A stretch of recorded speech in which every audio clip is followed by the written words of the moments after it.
விஜயை பார்த்து தான் வந்து அண்ணாவை திமுகவை தொடங்கினாரு அப்படின்னு சொல்லி உதயநிதி அவர்கள் சொல்றாங்க. ஆமாம், ஒரு தனி மனிதனா நீங்கள் வந்து ஒரு கட்சி ஆரம்பிச்சு 1 இயரில் நீங்கள் இவ்வளோ இம்பேக்டை கிரியேட் பண்ண சொல்லுங்க பார்ப்போம். யார் ஆரம்பித்த கட்சி அது? தெளிவாக சொன்னாங்க. இன்னொருத்தங்க ஆரம்பித்த கட்சி தானே. எம்ஜிஆர். அதிமுக யார் ஆரம்பிச்சது? திமுக யார் ஆரம்பிச்சது? அண்ணா. அவங்களெல்லாம் அவங்கள்ட்ட கட்சியை கபலீகர பண்ணி இன்னைக்கு அவங்களுடைய பேரை வச்சு தான் நீங்கள் ஓட்டிகிட்டு இருக்கீங்க. இப்போ நீங்கள் விட்டுட்டு தனியாருமே பார்ப்போம். Kamal Haasan is worst politician. அவர் பொலிட்டிஷியனாகவே இருந்ததில்லை. அவருக்கு அதிகபட்சமாக இப்போ நம்ம கூட கட்சியில் வந்து ரஜினி வருவோம்னு நினச்சோம்.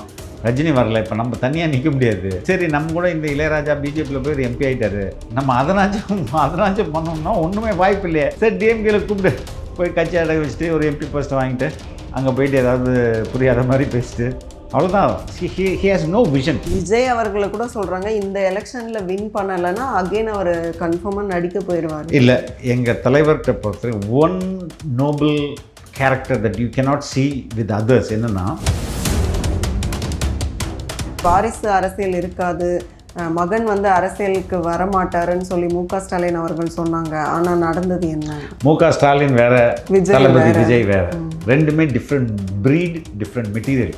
தாவேகா வந்து ஜெயிக்குமா இல்லைன்னா ஸ்பாய்லராக இருக்குமா அப்படிங்கிற கொஞ்ச நேரத்துக்கு முன்னாடி நீங்கள் தானே சொன்னீங்க. இல்லை, நான் சென்னை மட்டும் சொன்னேன். அப்போ சென்னையை பிடிக்கிறதுன்றதை சென்னையை பிடிச்சதா தமிழ்நாட்டையும் பிடிச்ச மாதிரி தானே. ஆனால் கிராமங்களில் சினாரியோ வேற அப்படிலாம் கிடையாதுமா. It is not like that. நானும் வந்து ரொம்ப கிராமத்துலேருந்து தான் வரேன். எனக்கு இன்னமும் அங்கே டச் இருக்குது. நானும் பேசிட்டு தான். உங்கள் கிராமங்களில் என்ன சொல்கிறாங்க? இதுவரை அது வந்து கம்யூனிஸ்ட் கிராமம், இப்போ தாவேகா கிராமமாக மாறிடுச்சு. டிவிகே காங்கிரஸ் அலையன்ஸ் வந்து கிட்டத்தட்ட உறுதியாயிடுச்சு அப்படின்லாம் நாங்கள் கேள்விப்படுறோம். எப்படியும் ஆமா இல்லைங்கிற பதில் உங்ககிட்ட இருந்து வரப்போறது இல்லை. நான் வந்து இந்த 2 கட்சிகள் இருக்குல்ல, திராவிட கட்சிகள் பெரிய மலை மாதிரி இருக்கணும். 70 வருஷம் 50 வருஷம் எக்ஸ்பீரியன்ஸ். அது ரெண்டுமே எனக்கு பெரிய கட்சியே கிடையாது, ஸ்மால் பார்ட்டிஸ். எப்படின்னா 26% 24ல் டிஎம்கேவுடைய ஓட் பர்சன்டேஜ், ஏடிஎம்கேக்கு 20, ரெண்டையும் சேருங்க. நாட் ஈவன் 50% தான், 46 தானே வருது. அப்போ இவங்களை எப்படி பெரிய கட்சி நீங்கள் சொல்கிறீங்க? எந்த எதில் ஒப்பிட்டுறீங்க? இவன் நாள் இருந்துட்டாங்கன்ற ஒரே காரணம் தான் இல்லையா? சர்வேன்னு எடுக்கும்போது, ஓட்டுன்னு வரும்போது, வேட்பாளர்கள் முகத்தை பார்க்கும்போது இந்த விஜய் அப்படின்னு இருக்கிறது வந்து கொஞ்சம் குறையும் ஆதரவு அப்படின்னு சொல்கிறாங்க. அந்த கான்செப்ட் உண்மை என்றால் எதுக்கு 234 நானே போட்டி போடுகிறேன், உங்கள் ஸ்டாலினே போட்டி போடுகிறேன் என்று வேலை செய்யுங்கள் அவர் எதுக்கு சொல்கிறாரு? புரியுதுங்களா? அப்படி கிடையாது. நீங்கள் வந்து தளபதி விஜய் அவர்கள் வந்து லாஸ்ட்டாக சொல்கிற ஒரு விஷயம் வந்து கான்ஃபிடென்ட்டாக இருங்க, வெற்றி நிச்சயம். கான்ஃபிடென்ட்லாம் வெறும் கூட்டத்தை வைத்து வருதா? எப்படி அது வருது? வேறு எதை வச்சு வர முடியும்? மக்கள் தானே ஓட்டு போட போகிறாங்க. மரம் செடி கூடிய ஓட்டு போடுவது. இப்போ மக்கள் ஆதரவு யாருக்கு இருக்குது? அதை வைத்து தானே வந்து இங்கே வாக்கு.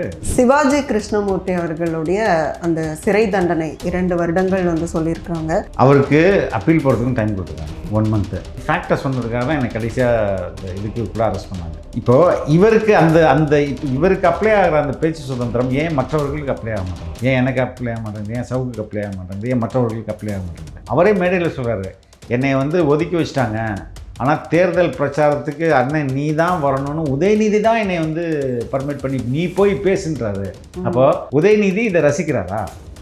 இன்க்ளூசிவ் நியூஸ் தமிழ் நேயர்களுக்கு வணக்கம். இன்றைக்கு நேர்காணலில் நம்ம கூட இணைஞ்சிருக்காங்க தாவேகா தேசிய செய்தி தொடர்பாளர் திரு ஃபெலிக்ஸ் ஜெரால்ட் அவர்கள். நிறைய கேள்விகள் கேட்க போகிறோம், வாங்க பேசலாம். வணக்கம் சார். வணக்கம்.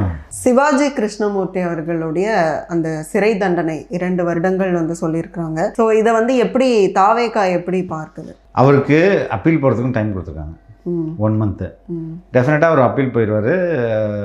அவர் வந்து ஜெயிலுக்கு போக மாட்டார்னு வைங்க. பட் ஆனால் எல்லாருக்கும் பேச்சுரிமை இருக்குது. இவர் இப்படி பேசுகிறாருன்னு வைங்களேன். இவர் ரொம்ப கேவலமாக பேசுகிறாரு, எல்லாரும் அதாவது மனசு நோகிற மாதிரி பேசுகிறாரு. இப்போ என்ன மாதிரி ஆட்கள் வந்து பேசினதில் எந்த வல்காரிட்டியும் இல்லை. நாங்கள் வந்து ஃபேக்டை சொன்னதுக்காக தான் எனக்கு கடைசியாக இதுக்கு கூட அரெஸ்ட் பண்ணாங்க. இப்போது இவருக்கு இப்போ இவருக்கு அப்ளை ஆகிற அந்த பேச்சு சுதந்திரம் ஏன் மற்றவர்களுக்கு அப்ளை ஆக மாட்டேங்குது? ஏன் எனக்கு அப்ளை ஆக மாட்டேங்குது? ஏன் சவுக்கு அப்ளை ஆக மாட்டேங்குது? ஏன் மற்றவர்களுக்கு அப்ளை ஆக மாட்டேங்குது? 1. 2வது, அவருடைய பேச்சு ரசிக்கும் தன்மையாக இல்லைன்னா அவருக்கு எதுக்கு இந்த அரசு வாய்ப்பு கொடுக்குது? இந்த கட்சி எதுக்கு மறுபடியும் வாய்ப்பு கொடுக்குது? அவரே மேடையில் சொல்கிறாரு, என்னை வந்து ஒதுக்கி வச்சிட்டாங்க, ஆனால் தேர்தல் பிரச்சாரத்துக்கு அண்ணன் நீ தான் வரணும்னு உதயநிதி தான் என்னை வந்து பர்மிட் பண்ணி நீ போய் பேசுன்றாரு. அப்போது உதயநிதி இதை ரசிக்கிறாரா? உதயநிதிக்கு இவர் பேசுறது ரொம்ப ரசிப்பு தன்மையா இருக்குதா? அது எப்படி நம்ம பார்க்கும்போது அப்போ இவங்களை வந்து வச்சிருக்க கூடாதுன்னு தான் அவர் நான் நார்மல் பீப்புளே திங்க் பண்ணும்போது அதுதான் சொல்றேன். சிவாஜி கிருஷ்ணமூர்த்தி சொன்னது, என்னைய வந்து நீ தான் போய் பேசணும்னு உதயநிதி தான் சொல்றாரு, துணை முதல்வர் தான் சொல்றாரு, நீ இருக்கணும் அப்படின்ட்டு. அப்போ இங்க என்ன கேள்வி, இவர் எதுக்கு அவர் அனுமதிக்கிறாங்க? அவருக்கு எதுக்கு கூட்டம் கொடுக்குறாங்க? அப்போ இங்கே தலைமைக்கே அப்படி இப்போ உதயநிதி அவர்கள் பேசுறதுல எந்த அளவுக்கு பெண்களை கொச்சப்படுத்துற மாதிரி இல்லையா? சசிகலாவே எடப்பாடி கொச்சப்படுத்துறது தான் நிறுத்திட்டு ஒரு லேடி சசிகலாவை தானே அவர் கொச்சப்படுத்துறாரு. திமுக அமைச்சர்கள்லாம் கொச்சப்படுத்தலையா?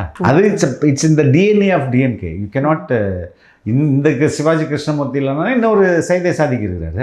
எல்லாரும் ஒருத்தங்க இருந்துட்டு தான் இருப்பாங்க. தீப்பொறி ஆறுமுகம்னு இதுக்கு முன்னாடி கூட ஒருத்தர் இல்லைங்க, அந்த காலத்தில் இருந்த ரசிப்புத்தன்மை என்பது வேறு. அப்போ நம்ம இந்த அளவுக்கு சென்சிட்டைஸ் ஆகலை. பெண்களை இப்படிலாம் பேசுவது வந்து தவறு அப்படின்றத பொதுமக்களாகிய பலர் நினைக்கல. ஆனால் இன்னைக்கு பலரும் அந்த சமூகம் உயர்ந்துகிட்டே தானே வரும். சமூகம் என்பது ஒவ்வொரு முறையும் ஒவ்வொரு 10 ஆண்டுகளுக்கும் ஒரு 5 ஆண்டுகளுக்கும் ஒரு புதிய கருத்துக்கள் வரும், புதிய சிந்தனைகள் வரும். மெச்சூரிட்டி லெவல் அதிகமாக இன்னைக்கு பெண்களை வந்து அப்படி பேசக்கூடாது, எல்லா திட்டுவதற்கு பயன்படுத்துகிற எல்லா கெட்ட வார்த்தையுமே பெண்ணை தானே மையப்படுத்தி இருக்குது. அது எதுக்கு அப்படி இருக்கணும்? அதே மாதிரி எல்லா கெட்ட வார்த்தைகளும் பிறப்புறுப்பை மையப்படுத்தி தானே இருக்குது. அது ஏன் இப்படி இருக்குது? அது தப்பு தானே. அப்போ இதை நம்ம இன்னைக்கு புரிஞ்சுக்கிறோம். இன்னும் 20 வருஷத்துக்கு முன்னாடி அதை நம்ம புரிஞ்சுக்கல. அப்போ வேற மாதிரி இருந்தது, இப்போ இன்னைக்கு வேற மாதிரி இருக்கு. ஆனால் மக்கள் அப்டேட் ஆகி சென்சிட்டைஸ் ஆகிட்டாங்க.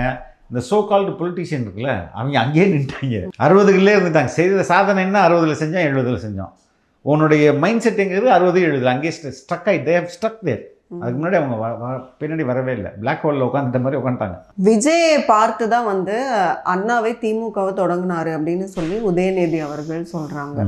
எதுக்குன்னா அந்த புதிய கட்சியை தொடங்க முடியுமா? 1% ஓட்டு வாங்க முடியுமா? ஒரு தனி மனிதனா நீங்க வந்து ஒரு கட்சி ஆரம்பிச்சு 1 இயர்ல நீ இவ்வளவு இம்பாக்டை கிரியேட் பண்ண சொல்லலாம் பார்ப்போம்.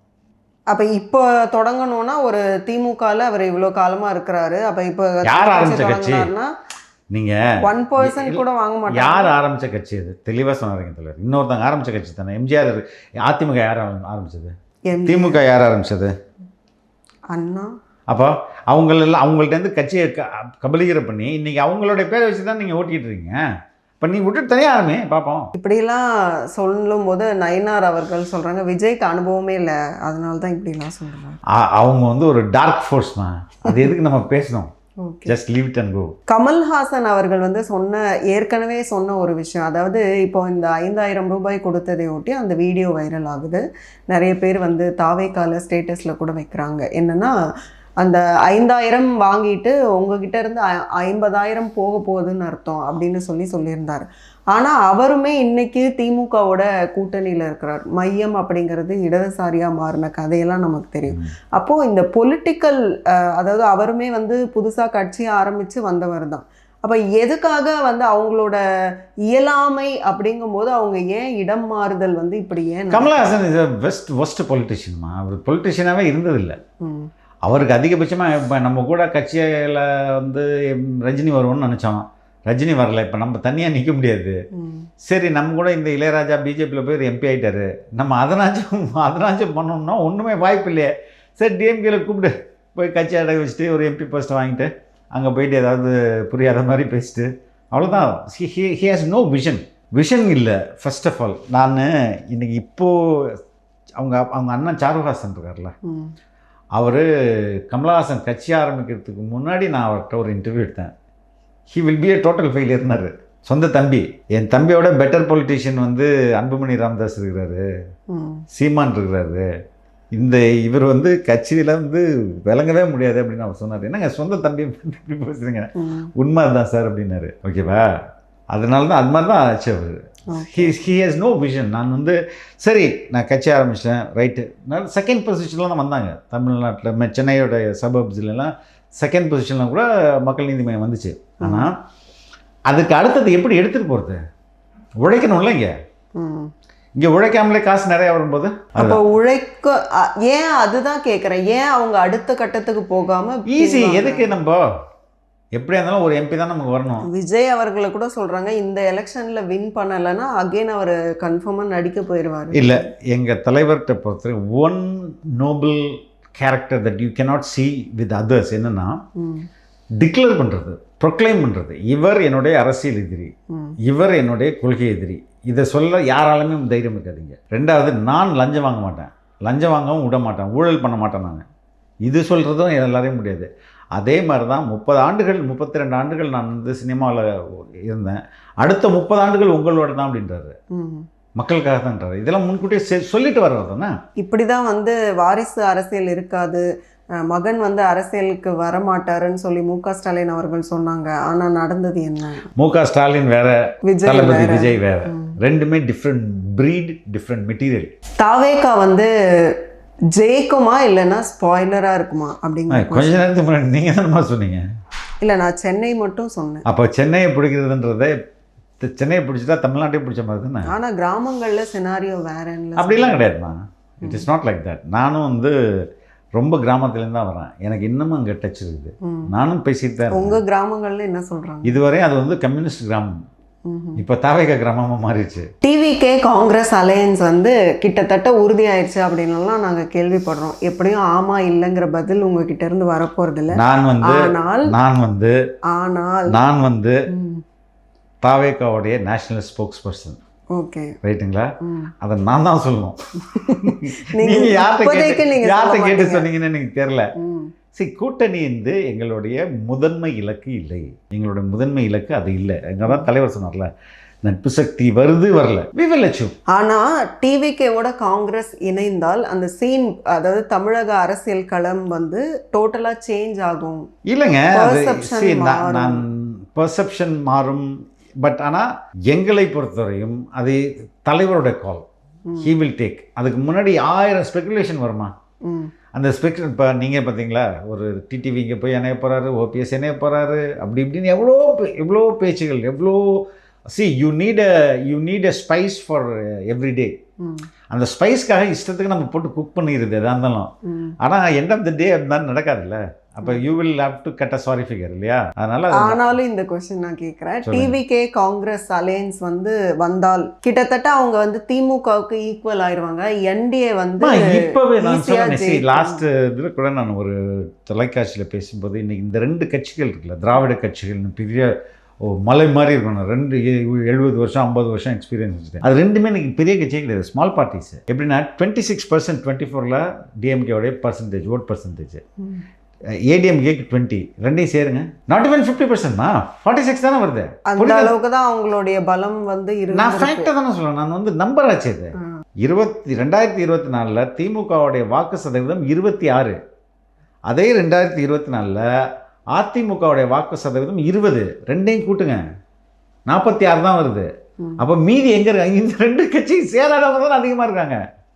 ஓகே, அப்போ இவங்களை எப்படி பெரிய கட்சி நீங்கள் சொல்கிறீங்க? எந்த எதில் ஒப்பிடுறீங்க? இவன் நாள் இருந்துட்டாங்கன்ற ஒரே காரணத்தினாலயா? சர்வேன்னு எடுக்கும்போது, ஓட்டுன்னு வரும்போது, வேட்பாளர்கள் முகத்தை பார்க்கும்போது இந்த விஜய் அப்படின்னு இருக்கிறது வந்து கொஞ்சம் குறையும் ஆதரவு அப்படின்னு சொல்கிறாங்க. அப்படி அந்த கான்செப்ட் உண்மை என்றால் எதுக்கு 234 நானே போட்டி போடுகிறேன், உங்கள் ஸ்டாலினே போட்டி போடுகிறேன் என்று வேலை செய்யுங்கள்னு அவர் எதுக்கு சொல்கிறாரு? புரியுதுங்களா? அப்படி கிடையாது. நீங்கள் வந்து ரொம்ப இந்த பஞ்சாயத்து லெவல் தேர்தல் இருக்கு இல்லையா, அதில் தான் இண்டிவிஜுவல்ஸை பார்த்து, ஏன்னா பெரும்பாலும் அந்த ஊருக்குள்ளே நடக்கிறது, சொந்தக்காரன், ஜாதிக்காரன், மதம், வேரியஸ் காம்பினேஷன் அங்கே ப்ளே பண்ணும். இப்போ எம்எல்ஏ எலெக்ஷன்லாம் உங்களுடைய மேஜர் பொலிட்டிக்கல் பார்ட்டி யார், பார்ட்டியோட லீடர் யார், அப்படி தான் போடுவாங்க. செல்லூர் ராஜுக்கு வந்து கேண்டிடேட் பார்த்து ஓட்டு போட்டு ஜெயிச்சிருப்பாரு கேட்குறேன். அங்கே வந்து ஜெயலலிதா ப்ளே பண்ணாங்களா, செல்லூர் ராஜுவோடைய ஃபேஸ் வேல்யூ ப்ளே ஆச்சா? ஆல் ஓவர் தமிழ்நாடு லீடர்ஸ் தான், across the globe. It is not just Tamil Nadu alone, across the globe leader தான். லீடரோட ஐடியாலஜி இதுதான். அவர் how connected with the people he's, இது முன் தான். இந்த கான்ஃபிடென்ஸை பொறுத்த வரைக்கும் எப்போவுமே தளபதி விஜய் அவர்கள் வந்து லாஸ்ட்டாக சொல்கிற ஒரு விஷயம் வந்து கான்ஃபிடெண்ட்டாக இருங்க, வெற்றி நிச்சயம். ஸோ அது வந்து தொண்டர்களை வந்து பூஸ்டப் பண்ணுறதுக்காகவா, இல்லை வந்து நிறைய இடங்களில் பார்க்குறோம் கிங் கிங்கான்னு கேட்கும்போது, நான் எதுக்கு கிங் மேக்கராக இருக்கணும், ஐ வில் வின் அப்படிங்கிற அந்த கான்ஃபிடென்ட்லாம் வெறும் கூட்டத்தை வைத்து வருதா, எப்படி அது வருது? வேற எதை வச்சு வர முடியும்? மக்கள் தானே ஓட்டு போட போறாங்க, மரம் செடி கொடியா ஓட்டு போடுவது. இப்போ மக்கள் ஆதரவு யாருக்கு இருக்கு, அதை வைத்து தானே வந்து இங்கே வாக்கு. எங்களுக்கும் தான் கூட்டம் கூடுதுன்னு எங்க கூடுது? அவங்களுக்கும் கூட்டம் வருது. எங்கம்மா கூடுது? எல்லாம் பஸ்லேயும் லாரிலையும் கூட்டம் வந்தால் கூட்டம் கூட தான் செய்யும். காசு சி தே ஆர் ப்ளீடிங், லிட்ரலாக தே ஆர் ப்ளீடிங். ஏன் ப்ளீட் பண்ணுறாங்கன்னா, ஒரு மாநாடு நடத்துறதுக்கு கோடிக்கணக்கில் அவங்க செலவு பண்ணோம். பல கோடிகளை ஒவ்வொரு மினிஸ்டரும் அவுக்கணும். என்னடா இப்போவே அவுக்க சொல்கிறாங்களே, நம்ம அப்புறம் எலெக்ஷன் செலவுக்கு என்ன பண்ணுறது அப்படின்றது. இட்ஸ் நாட் ஒரு பொலிட்டிக்கல் பார்ட்டியில் உள்ளவங்களுக்கு தான் அது நல்லா தெரியும். ஒரு மாநாடு ஆர்கனைஸ் பண்ண தொண்டை தண்ணிக்குள்ள அவ்வளோ செலவு பண்ணோம். இங்கே வந்து ஒரு பஸ்ஸு போய் நிற்கிது, மக்கள்லாம் வந்துடுறாங்க, அவ்வளோதானே. We don't spend. ஸ்டேஜ் கூட இருக்குதுல்ல இப்போலாம். டிஎம்கே வந்து ஒரு சூப்பர் ஃபாஸ்ட் என்ஜின், அது வந்து 200க்கும் மேற்பட்ட இடங்களை வந்து உறுதியாக வெல்வோம் அப்படின்னு திமுக, அதாவது ஸ்டாலின் அவர்கள் வந்து ரொம்ப கான்ஃபிடென்ட்டாக சொல்கிறாங்க. அவர் சொல்லிட்டு பாரு விடுங்க. ஓகே, எப்படி எக்ஸாக்ட்லி வந்து, அதாவது விஜய் அவர்கள் வந்து எந்த தொகுதியில் போட்டிடுறாங்களோ அந்த இடத்துல மட்டுமே ஜெயிப்பாங்கன்னு கூட இன்னும் சில பேர் சொல்கிறாங்க.